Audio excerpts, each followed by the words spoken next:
Common interest properties, condominiums, and planned unit developments are the fastest growing segment of residential housing in the country. Did you know in California over 80% of the residential building permits were for common interest communities? It's the best investment I ever made.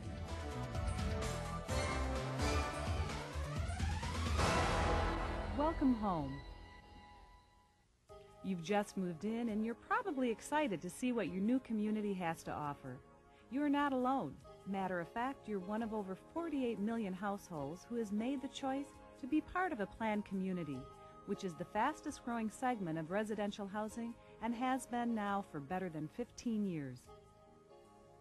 As you become familiar with your new home and surroundings, you're sure to hear about your community organization. It may be called a residents association, owners association, condominium association, or other similar names. I like to refer to it as our community association.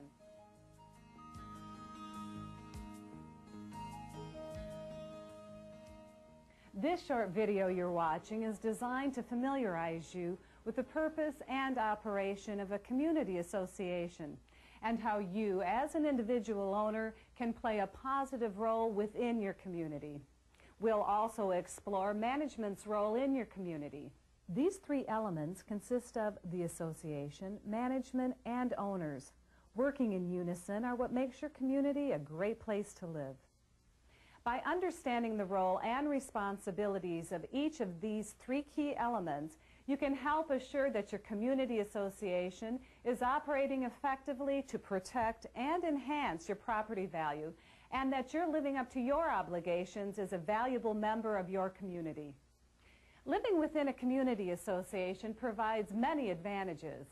Freedom from day-to-day worries about maintaining the common elements, leaving you more time to pursue your favorite activities. Many community associations offer recreational amenities such as pools, tennis courts, parks, or golf, which are easily accessed by residents who share in the cost of maintenance, but don't have to worry about doing the work. We're proud of our facilities and the quality of life in our community association. This is a great place to live and a beautiful place to visit.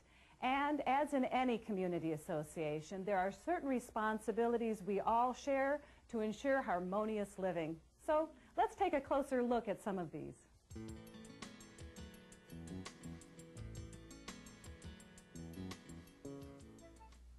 Just what is a community association? The association is a legal entity created as a result of a planned community. All owners are automatically members and pay mandatory fees for the operation of their association. The association fees or dues pay for such things as common area grounds maintenance, casualty insurance for the common areas, and liability insurance for the association and for the administration of the association. Governing documents establish the association as a legal entity, spells out who owns what and which areas you or the association are responsible for taking care of. Other important documents specify fees and services and outline rules for living in the community. We'll talk about these documents later. The common areas, usually the entrances to the association, along with the common grounds and buildings, are owned and shared jointly by all association members.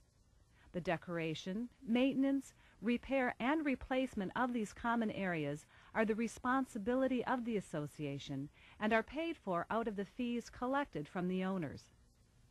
At closing, you received a set of documents that define the common elements, describe the rules, restrictions, and regulations that you need to abide by, and lay out how the association will be administered.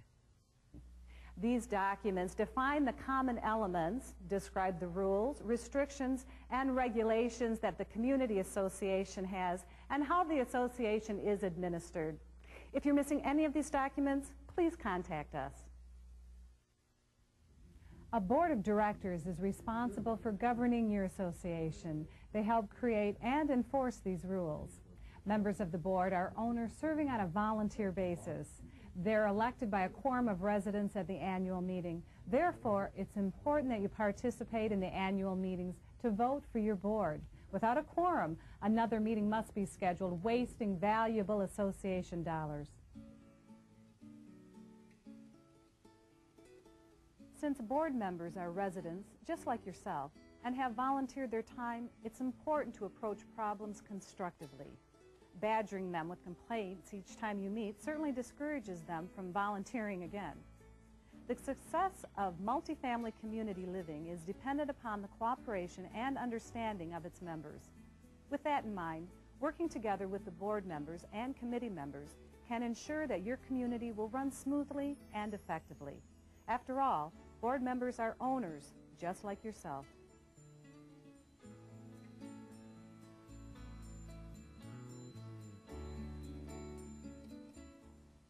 How does board planning and budgeting get implemented? The board determines the level and type of services to be provided. Your community association may be self-managed through your board of directors, or it may be professionally managed by a contracted firm. Management is essentially responsible for carrying out the decisions of the board.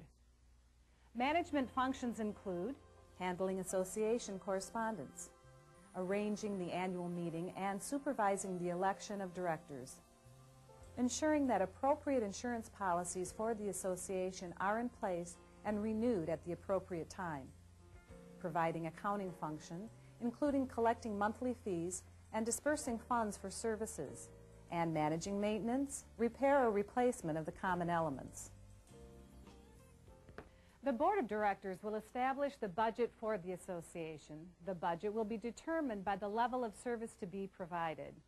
All owners are provided a copy of each year's annual budget. Your association fee or dues represents your portion of the overall association budget.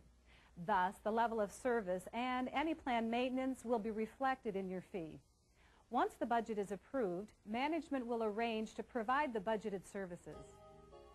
Management collects the monthly fees from owners on behalf of the association and disperses funds to service providers, such as contractors, waste haulers, pool cleaners, landscaping companies, and so on.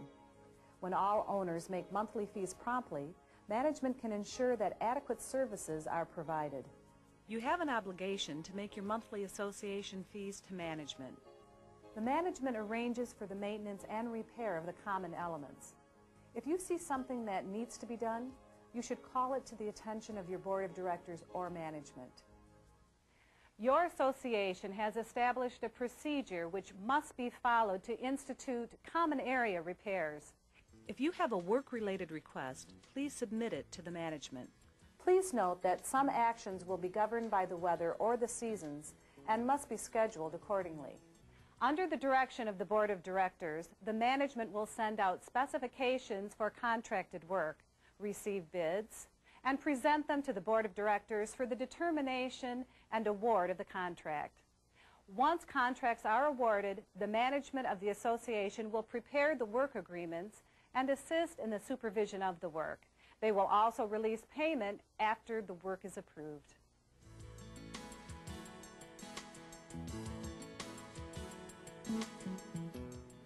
In any real estate venture, game or reality, there are rules. Universally, the rules and regulations are adopted to give order and continuity so all residents may enjoy the community. Without rules, there would be chaos. The precise definition of the rules and regulations for your community association are found in the community association document described earlier. These documents describe appropriate use of the units, leasing restrictions, collection of assessment, fines for violations of rules, etc. Before we discuss specific rules, let's address one of the most frequently asked questions. Why are there so many rules? Community living is based on sharing a common area with your neighbors, and any use of the common area must respect the sharing arrangement. Unfortunately, what is acceptable to one resident may not be acceptable to others. Some people like pink flamingos in the front yard, and others do not. In order to avoid a set of ongoing confrontations, a basic set of rules has been established to determine what is acceptable and what is not acceptable in your association. Most are based on the association's golden rule: respect the rights of your co-residents. Veteran Association residents know that most disputes in the association involve the 3 Ps: parking, pets, and people. These are the rules regarding the parking of your vehicles and what type of vehicles you may park in the common element. Common restrictions are that there should be no trucks, trailers, or commercial vehicles parked at the community. Vehicles that are parked on site should be licensed and operational. These rules will help to prevent your community from looking like a used car lot. Certain areas of your community might be designated for the parking of the vehicles. A basic guideline is to park in your garage, carport, driveway, and common parking lots. You should avoid parking on the lawns, sidewalks, and any area that may be designated as a fire lane. Pets are the second member of the 3 Ps. Pets are often like a member of your family, and most associations allow 1 or more pets. But the association has been designed for people, so the rules for pets ensure that your pet does not create a serious conflict with your co-residents. Animals must be leashed when outside and must be attended to by a responsible person. You must clean up the pet's droppings from the common elements. No pets in pools or clubhouses. Pets must be good neighbors. No savage or dangerous animals. No obnoxious noise, odor, or unsanitary conditions. Most of the remaining rules involve the last member of the 3 Ps, people, and the things they might do to negatively impact their neighbors. We all create trash, and it has to be hauled away. On the other hand, nobody wants to live in an active landfill, so the rules ensure that trash will not be left to build up for days or be scattered throughout the community. Some typical rules to follow are: do not put the trash out prior to the designated time, typically the morning of collection. Properly package the trash. Many communities require or encourage recycling. Check the rules for specifics or contact the management. Garage sales or other signs can create a disruption. If each resident conducted a major garage sale, the community would become like a shopping mall with all the parking problems and garage signs. So most complexes will not allow this. For sale or for lease signs must also be approved and are subject to restrictions. Let's take a moment to explain one of the fundamental concepts of community living. The most common form of real estate ownership is that of a single-family dwelling. In this setting, you, the owner, are also custodian of all the elements making up your residence. In a joint ownership scenario, you now have a 50% interest in decisions involving your residents. In addition, you also share the responsibility for such items as repairs, lawn care, and insurance. In a community association, you share ownership with many owners.